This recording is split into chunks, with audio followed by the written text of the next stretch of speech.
If you look around you right now, everything seems, well, solid, defined. But the truth is, you're moving through this invisible world of life and structure that's way too small to see. Exactly. For centuries, our reality just stopped at the edge of what our eyes could perceive. And that's the wall we're going to talk about breaking down today. Yeah, we are tracing the journey of the microscope. This is the tool that just blew that invisible world wide open. We're going to go from, the simple glass tubes to machines that can literally photograph atoms. So let's start at the very beginning. We're not in some fancy lab, right? We're in a shop in the Netherlands around 1590. That's it. We're with a couple spectacle makers, Hans and Zacharias Janssen. Yeah. And they get the credit for inventing the first compound microscope. Okay, so the word compound sounds simple now, but that was a massive idea. What did it actually mean for them? It meant they figured out you could stack magnification. So they used two lenses, an objective lens near what you're looking at, and an eyepiece for your eye. Ah, so one magnifies the other. Precisely. And the whole thing was just housed in two tubes that slid inside each other to, sort of focus. It was pretty crude. Sounds almost like a toy, like a little novelty telescope or something. It basically was. Mhm. It wasn't powerful enough for serious science yet, but it was the proof of concept. The original was actually pretty big, about 18 inches long when you stretched it all the way out, but it proved the principle worked. And that principle lit a fire, because we jump forward to 1665 to Robert Hooke in England. He didn't just use a microscope, he made it way better. He did. He improved the whole structure, and this is key. He added a special system for illumination, for light. And in his famous book, Micrographia, he looks at a piece of cork, just simple, dead cork. Yes, and he sees these thousands of tiny, empty, rectangular chambers. And he calls them cells. It's amazing he named them that because they reminded him of the little rooms, the cells where monks lived. It's a great story. But think about the insight. Hooke was seeing the walls of these dead structures. He was the first to realize that living things aren't just uniform blobs. They have a basic, organized unit. Okay, so now the story gets a little more interesting because around the same time, another Dutchman, Anthony van Leeuwenhoek, goes in a totally different direction. He does. He completely rejects the compound two-lens design. Leeuwenhoek perfected the single-lens microscope. So he went simpler. Way simpler, but with unbelievable craftsmanship. He was this self-taught lens grinder, and he was just obsessed with perfection.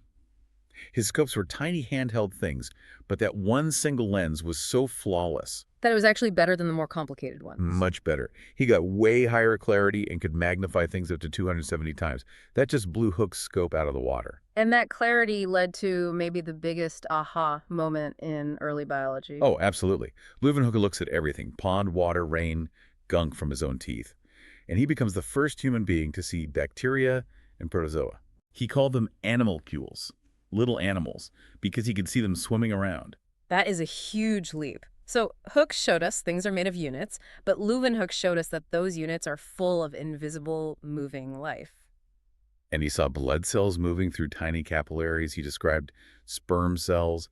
I mean, you have to understand how big a deal this was. This was the first hint of germ theory, even though that idea wouldn't come along for another 200 years. And he kept his method for making these lenses a total secret, right? Yep, for his entire life. Who knows how much faster science could have moved if he'd shared it. Okay, so moving into the next couple of centuries, the problem isn't secret techniques anymore. It's a fundamental problem with the physics of light itself. That's right. The problem was called chromatic aberration. I think I know this. It's that rainbow fringe you see on the edge of things through cheap binoculars. That's exactly it. When white light passes through a curved lens, the colors all bend a little differently. Red focuses at a slightly different spot than blue. And when you're magnifying something hundreds of times, that little difference creates a huge blurry mess. A huge blurry mess. You couldn't trust what you were seeing. And microscopy was stuck until someone could fix that rainbow problem. And that someone was Joseph Jackson Lister in 1830. What did he figure out? Lister realized you couldn't fix it with one piece of glass. He figured out that if you combine different types of glass, specifically crown glass and flint glass, and set them at just the right distances, You could get all the colors to line up at the same focus point. you got it. He created achromatic lenses. No more rainbow. And that was the real turning point. It made the microscope a reliable scientific instrument. It turned it into a real tool. But even then, making a good microscope was still kind of an art form, a lot of trial and error. It was, until the German physicist Ernst Abbe came along in the late 19th century. He was the one who applied pure mathematics and physics to the whole process. Okay, so he wasn't just building them, he was calculating them. Exactly. He worked with the Carl Zeiss Company and basically wrote the rule book. He came up with a formula that calculated the absolute maximum resolution you could ever possibly get using visible light. So he actually defined the physical limit of what we could see. He did. And he also invented the Abbe condenser. It's a set of lenses that sits under the specimen, and it gathers up the light and focuses it perfectly onto the sample. It gives you that bright, even, steady illumination. So if you've ever used a microscope in a school lab, you're using technology designed by Lister and Abbe. Pretty much. You've got the stage to hold the slide, the revolving nose piece to switch between lenses. And that little lever underneath the iris diaphragm that lets you control how bright the light is. Right, that's all about controlling contrast. Then you have the coarse and fine focus knobs to get the image sharp. That whole system was the peak of what light could do. But it ran smack into the wall that Abbe himself had calculated. The wall of light. The wall of light. His own math proved that the waves of visible light are just too big. They're too clumsy to see the tiniest things, like a virus. We needed something new. We needed a new kind of light. And that brings us to the 1930s, and the invention of the electron microscope by Ernst Ruska and Max Knoll. They just threw light out completely. They did. They used a beam of electrons instead. And the thing about electrons is that their wavelength is thousands of times shorter than light's. So using your analogy, if light is like trying to measure a tiny screw with a big ruler, electrons are like using a superfine pair of calipers. That's a perfect way to put it. It gives you incredible resolution and magnification. But you can't just shine electrons through a glass lens, can you? Nope. The whole system has to be totally different. First, the entire thing has to operate inside a vacuum because air molecules would just scatter the electrons everywhere. Okay, so no air. No air. Right. And second, you can't use glass lenses. You use powerful magnetic coils that act like lenses, bending and focusing the electron beam. So we're using magnetic fields to steer particles in a vacuum. That is a whole other level of engineering. It really is. And this technology branched into two main types, depending on what you want to see. All right, let's break them down. First, the transmission electron microscope, or TEM. The TEM works a bit like a slide projector. The beam of electrons passes through a super thin slice of your sample. And the denser parts of the sample block more electrons so they look darker on the image. Exactly. The result is this incredibly detailed picture of the inside of a cell. You can see all the organelles, membranes. We're talking magnification in the millions. But the sample has to be dead, right? Hmm. And stained with heavy metals to even show up. Correct. It's a static internal view. Now, if you want to see the outside, the surface of something, you use a scanning electron microscope, or S. Okay, so how is that different? SEPS doesn't shoot electrons through the sample. It scans a beam across the surface, like a dot of light from a laser pointer moving back and forth. Then it measures the electrons that bounce off. And that builds a 3D image. That's how we get those amazing detailed pictures of like an ant's head or a pollen grain. Yes, that's the one.